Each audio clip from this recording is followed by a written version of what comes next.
Team event number 3 with a 10-minute time limit is 5 rounds for time of 10 deadlifts and 10 box jumps. Each round will start with the female athlete on the box jump and the male athlete performing deadlifts. Once each athlete has performed 10 repetitions of the respective exercise, they will then switch. The box height will be adjusted,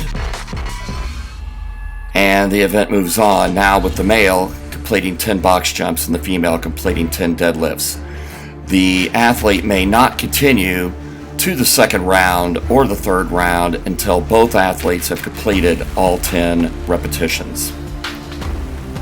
Movement standards are in the deadlift with the bar standing on the ground.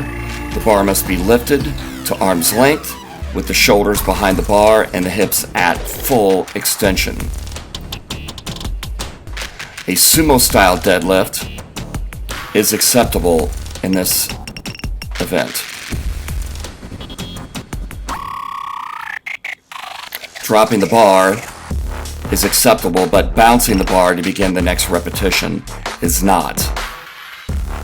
Failure to move the shoulders behind the bar is also a no rep.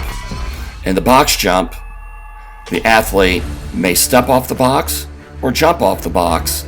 However, at the top of the box, the hips must be open and at full extension. Failure to open the hips fully at the top of the jump is a no repetition. Taking off of one foot is a no repetition.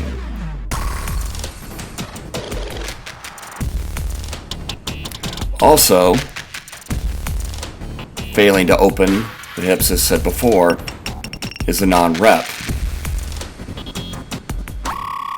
Jumping backward off the box is also a no rep.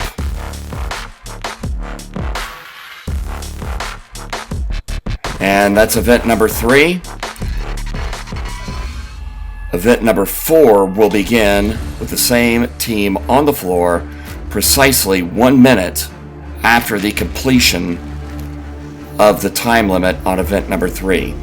Best of luck.